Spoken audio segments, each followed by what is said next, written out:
ఒకటి మాత్రం వాస్తవం, ఈరోజు ఏ రాష్ట్రంలో ఏ రచ్చబండకు పోయినా, ఏ ఊరికి పోయి చర్చ పెట్టినా రాష్ట్ర ప్రజలు చెప్తారు, నేను మీరు కాదు కదా విజయ్ గారు, రాష్ట్ర ప్రజలు తెలుస్తారు ఎన్ని అమలైనాయి ఎన్ని కాలేదు అని. ఒకటి తప్ప అన్ని అమలు అంటున్నారు. నేను అంటున్నా ఒకటి తప్ప ఏది అమలు కాలేదు నేను అంటున్నా. ఒకటి కూడా కాదు, అది అర. మహాలక్ష్మిలో ఒక అర మాత్రం అమలైంది, ఏది? ఆ ఫ్రీ బస్సు. అది తప్ప ఏం అమలైంది ఈ రాష్ట్రంలో? 2500 అమలైందా? 4000 పెన్షన్ అమలైందా? 6000 దివ్యాంగులకి అమలైందా? ఏది అమలైంది? ఎక్కడ అమలైంది? విద్యా భరోసా కార్డు అమలైందా? రైతులకు 15,000 రూపాయలు అమలైందా? ఇవన్నీ వారి గ్యారంటీలో ఉన్నాయి కదా. చట్టబద్ధతాన్ని ఎందుకు మేము ఇంత నొక్కి వక్కానిస్తున్నాం, ఎందుకు ఇంత పదే పదే చెప్తున్నామంటే, ఈ సెక్షన్స్ అన్నిటికీ రాష్ట్రంలోని 1,68,00,000 మంది మహిళలకి, అట్లాగే రాష్ట్రంలో 70 లక్షల మంది రైతులకి, రాష్ట్రంలో ఉన్న 25 లక్షల పైచిలకు విద్యార్థులకి అందరికీ చట్టం ద్వారా ఒక హక్కు వస్తుంది.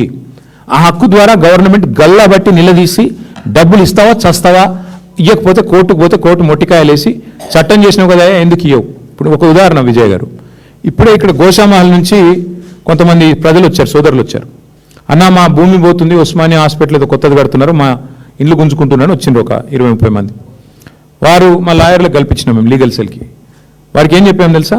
అమ్మ మీకు చట్టం ప్రకారం ఇంత కాంపెన్సేషన్ రావాలి అని చెప్పాం. ఇలా చట్టమే లేకపోతే, 2013 భూసేకరణ చట్టమే లేకపోతే వాళ్ళకి ఎవరు దిక్కెవరు ఈ దేశంలో?